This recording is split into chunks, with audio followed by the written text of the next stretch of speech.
Allah Subhanahu wa taala berfirman di ayat ke-6 dan ke-7 surat Al-Fatihah, Ihdinas siratal mustaqim. Tunjukkan kami jalan yang lurus.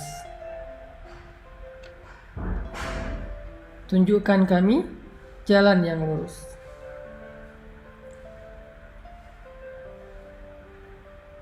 Saya menyampaikan di pertemuan sebelumnya bahwa surat Al-Fatihah itu adalah Ummul Quran. Ibunya Al-Quran 30 juz. Sehingga apa yang ada di dalam Al-Quran dari Alif Lam Mim sampai surat An-Nas itu semuanya dikandung maknanya di dalam 7 ayat surat Al-Fatihah. Semuanya dikandung di dalam 7 ayat surat Al-Fatihah. Jadi dia 7 ayat tetapi ada di dalam sekian ribu ayat Al-Quran. Makanya disebut dengan Ummul Quran atau disebut juga dengan As-Sab'ul Mathani, 7 ayat yang diulang-ulang. Salah satu di antara makna 7 ayat yang diulang-ulang, selain diulang-ulang di dalam sholat, juga berarti diulang-ulang penjelasannya, diulang-ulang pemaknaannya di dalam ayat-ayat yang lain di seluruh ayat Al-Quran. Ini ajaibnya surat Al-Fatihah. Makanya saya selalu bilang, siapa yang membaca surat Al-Fatihah maka seperti membaca 30 juz Al-Quran. Keutamaannya kayak gitu. Termasuk ayat ke-6 ketika Allah berfirman, Ihdinas siratal mustaqim. Tunjukkan kami jalan yang lurus. Jadi di sini teman-teman kita berdoa agar Allah tunjukkan kita jalan yang lurus. Kita minta, ya Allah, beri kami petunjuk. Tunjukkan kami jalan yang lurus. Gimana caranya kami hidup? Gimana caranya kami mengisi hari-hari kami? Gimana caranya kami bisa pulang kepadamu dalam keadaan selamat? Gimana caranya agar kami bisa sampai kepada Engkau? Gimana caranya agar kami tidak salah jalan? Tunjukkan kami jalan yang lurus. Apa pelajarannya di sini teman-teman? Ketika kita meminta kepada Allah untuk ditunjukkan jalan yang lurus, di sini tuh ada sebuah pengakuan kalau kita nggak tahu jalan. Di sini tuh ada sebuah kesadaran, self-awareness, kalau kita itu merasa bodoh. Kalau kita tuh merasa nggak tahu apa-apa, Allah lebih tahu, Allah lebih berilmu, Allah lebih maha mengerti, Allah lebih bijaksana. Kita tuh bodoh, awam, nggak tahu apa-apa. Di sini sebuah iktiraf, sebuah pengakuan. Sehingga kalau ada orang yang membaca ayat Ihdinas siratal mustaqim, tetapi dia merasa lebih tahu daripada Allah, berarti dia belum membaca Ihdinas siratal mustaqim. Apapun bidang ilmu yang kita kuasai, kita tuh bodoh teman-teman. Apapun keahlian kita, kita tuh awam. Jangan ketika kita diberikan sedikit ilmu oleh Allah, menjadi seorang saintis, menjadi seorang dokter ahli, menjadi seorang profesor, menjadi seorang konsultan dan seterusnya, kita merasa lebih tahu daripada Allah. Itu enggak ihdinas siratal mustaqim. Ketika kita menjadi seorang desainer, kita merasa lebih tahu fashion pakaian yang lebih baik daripada fashion style yang Allah udah jelaskan di dalam Al-Quran. Itu enggak ihdinas siratal mustaqim. Orang yang benar membaca ihdinas siratal mustaqim itu ketika dia baca ihdinas siratal mustaqim, ya Allah tunjukkan kami jalan yang lurus, pada saat yang sama dia ngerasa bodoh. Dia ngerasa nggak tahu apa-apa.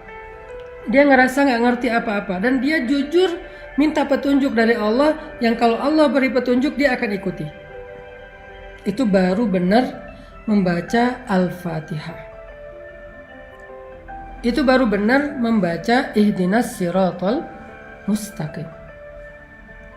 Tapi kalau dia baca Ihdinas siratal mustaqim, ya Allah tunjukkan saya jalan yang lurus, lalu Allah tunjukkan jalannya tentang masalah finansial, Bisa jadi kita seorang konsultan finansial. Bisa jadi kita seorang ahli ekonomi. Bisa jadi kita seorang bankir. Bisa jadi kita seorang misalnya trader yang main saham dan seterusnya. Kita baca ihdinas siratal mustaqim, lalu Allah tunjukkan petunjuk. Allah tunjukkan jalan yang benar dalam masalah finansial. Salah satunya adalah janganlah kamu makan dari hasil riba. Janganlah kamu mempraktekkan riba. Terus kita bilang, wah ini sistem sebetulnya sehat buat ekonomi kita. Sebetulnya sistem riba itu nggak murni bermasalah sih, secara finansial tuh bagus, asalkan kita bijak mengelolanya dan segala macam. Berarti kita belum membaca ihdinas siratal mustaqim. Berarti kita belum benar-benar menyadari kalau kita tuh bodoh, Allah lebih tahu.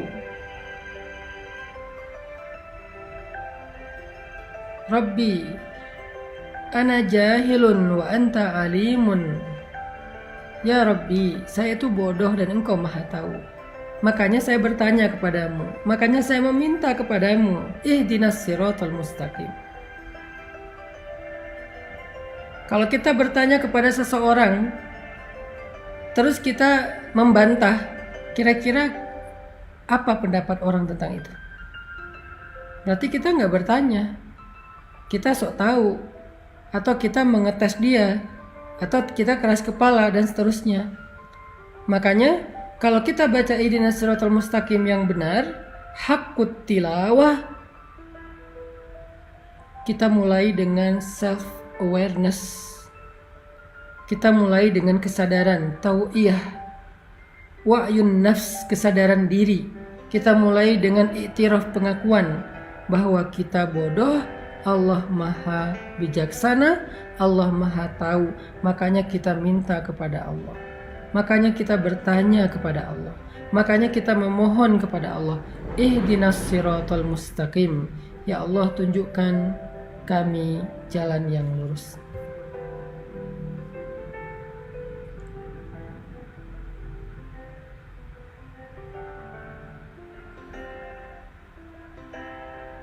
Itu poin pertama dari ihdinas siratal mustaqim.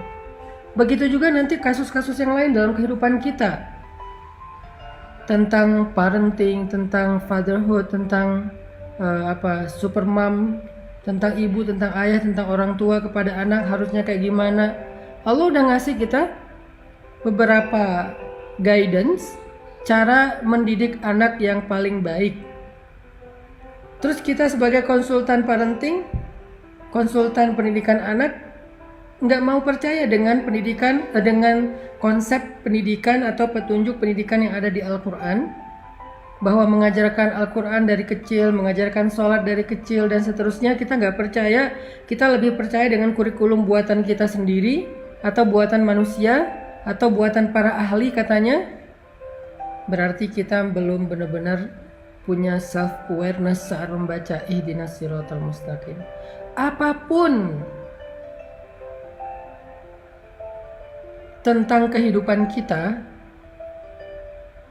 Allah lebih mengerti daripada kita. Para psikiater, para psikolog, ketika mendapatkan seorang pasien, seorang klien yang punya penyakit mental illness,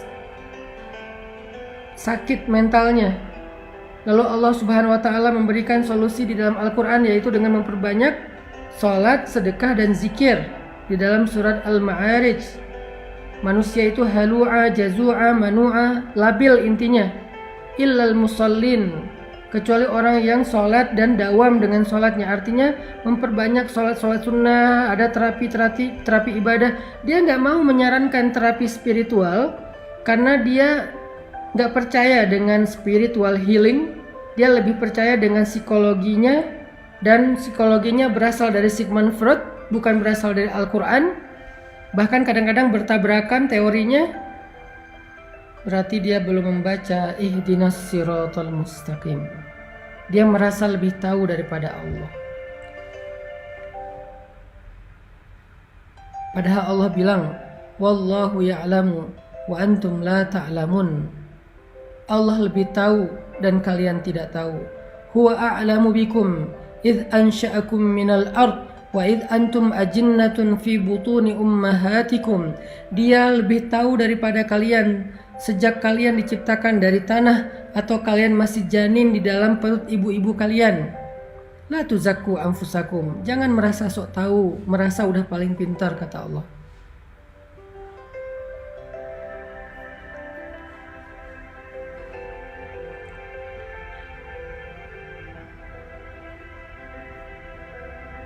Jadi poin inti dari ihdinas siratal mustaqim yang pertama adalah kita membaca kalimat doa ini, membaca ayat ini sambil membangun wa'yun nafs, membangun self awareness, kesadaran dalam diri kita. Kesadaran tentang apa? Nahnu juhala wallahu alimun. Kita ini jahil, kita ini bodoh, dan Allah itu maha tahu. Kita baca ayat ini, baca doa ini dengan sebuah iktiraf, dengan sebuah pengakuan, dengan sebuah keyakinan bahwa kita itu butuh Allah untuk menunjukkan jalan hidup kita. Sehingga nggak boleh kita merasa lebih tahu dari Allah. Baik masalah pribadi kita dalam hidup maupun masalah keluarga atau masalah sosial, masalah bangsa, masalah politik, masalah ekonomi, masalah dagang, masalah sains, apapun dari yang paling kecil sampai yang paling besar, kita merasa diri kita bodoh dan Allah itu yang maha tahu. Kita merasa diri kita itu awam dan Allah maha bijaksana, sehingga kita meminta dengan sungguh-sungguh dan tulus, ihdinas siratal mustaqim. Ya Allah, tunjukkan saya jalan yang lurus, tunjukkan saya jalan untuk mendapatkan jodoh yang Engkau ridhoi. Kata Allah, la taqrabuz zina, jangan pacaran. Kok la taqrabuz zina terjemahannya jangan pacaran? Ya, karena pacaran itu adalah langkah-langkah mendekati perzinaan. Mungkin nggak nikah menjadi perzinaan? Nggak mungkin, karena nikah itu justru menutup pintu zina. Nikah menutup pintu zina. Karena orang yang melakukan hubungan suami istri setelah menikah nggak disebut berzina, disebut malah di sisi Allah. Jadi menikah menutup pintu zina, sedangkan pacaran membuka pintu zina. Ada yang sampai masuk ke dalam jebakan syaitan itu dalam banget, jebakan syaitan itu jauh banget. Ada yang masuknya setengah, ada yang masuknya di depan. Pokoknya dia membuka pintu dosa besar. Sehingga Allah mengatakan la taqrabuz zina. Saya menerjemahkannya dalam bentuk tafsir, jangan pacaran. La taqrabuz zina, jangan pacaran. Kita bilang enggak kok, pacaran enggak gitu, enggak akan membuat kita sejauh itu. Saya ngertilah, saya insya Allah sanggup menjaga diri dan segala macam. Saya percaya kok sama anak saya percaya kok sama pasangan saya dan segala macam. Siapa yang lebih tahu, kita atau Allah? Siapa yang lebih mengerti, kita atau Allah? Sehingga kita balikin lagi kepada surat Al-Fatihah. Ihdinas siratal mustaqim. Tunjukkan saya jalan yang lurus ya Allah. Kata Allah dalam urusan jodoh, la taqrabuz zina, jangan dekati zina. Kalaupun itu menjadi jodohmu, maka kehilangan berkah. Nanti banyak masalah. Atau kalau kamu punya masalah, Allah gak akan terlibat dan membantumu. Tapi kalau kamu meninggalkan pacaran, kemudian dapat jodoh, ada masalah, Allah terlibat di dalam membantu masalah keluargamu. Allah pernah terlibat membantu Hafsah radhiyallahu anha ketika ada masalah dengan Nabi. Terlibat dalam membantu Khawlah bintu Sa'labah ketika dia dizihar oleh suaminya, ditalak dengan konsep zihar oleh suaminya di surat Al-Mujadilah.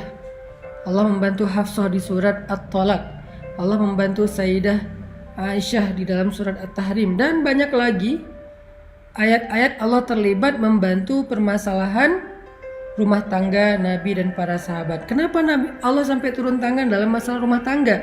Karena mereka memulai rumah tangga itu dengan cara yang Allah ajarkan, dengan petunjuk yang Allah tunjukkan. Ihdinas siratal mustaqim.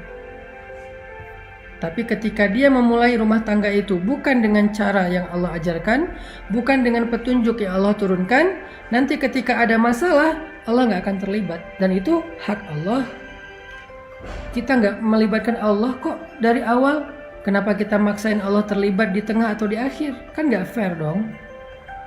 Di awal ketika kita memulai hubungan rumah tangga, kita nggak melibatkan Allah. Kita pakai cara kita sok tahu. Nanti di tengah kita melibatkan Allah, kita maksa Allah, kok nggak bantu saya? Kan dari awal nggak kita libatkan. Kalau kita libatkan Allah dari awal, kita nanya, ya Allah, cara dapat jodoh yang benar tuh gimana? Allah bilang, jangan pacaran. Terus caranya ta'aruf. Ta'aruf itu ada fikihnya. Ikuti aja fikih itu. Kalau belum berhasil, sabar dulu. Allah sediakan yang lebih baik.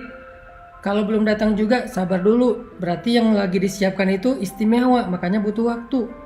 Sampai ketemu, nanti ada masalah, Allah akan terlibat dalam menyelesaikan masalah kita atau bahkan membela kita. Karena kenapa? Kita libatkan Allah dari awal. Gimana melibatkan Allah dari awal? Ngikutin petunjuk yang Allah sudah turunkan. Ihdinas siratal mustaqim.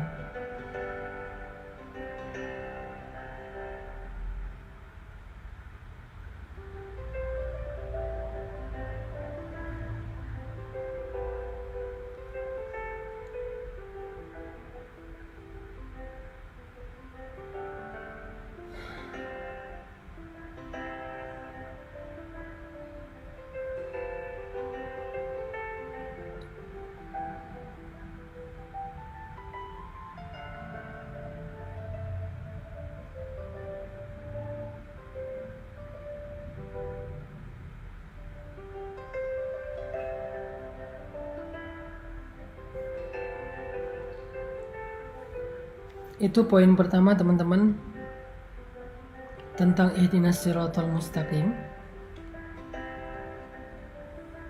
adalah i'tiraf dan wa'yun nafs. Ada pengakuan dan ada kesadaran diri. Jadi kita tuh harus tahu diri ketika baca ihdinas siratal mustaqim. Sampai di sini jelas ya, insyaallah. Jangan sampai kita berdoa meminta sesuatu yang kita merasa udah lebih tahu. Aneh kan? Kita minta kepada seseorang, kita bertanya kepada seseorang sesuatu yang kita ngerasa udah lebih tahu. Ya aneh.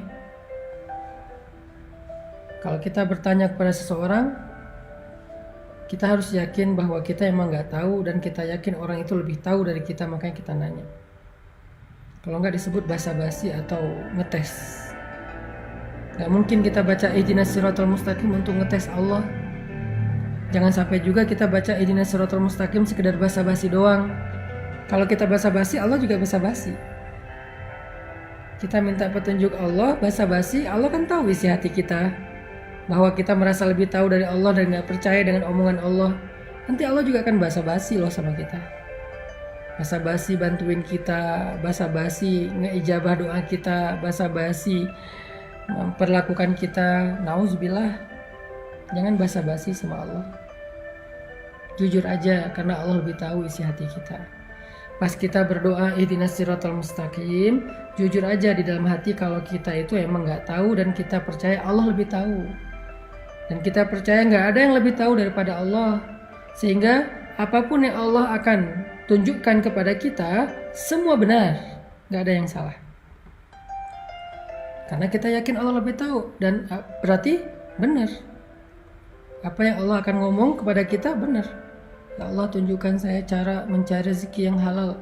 Allah bilang gini, Ya Allah, tunjukkan saya cara berpakaian yang terhormat. Allah bilang gini, tutuplah auratmu, julurkanlah jilbabmu, tundukkanlah pandanganmu, dan seterusnya. Itu benar.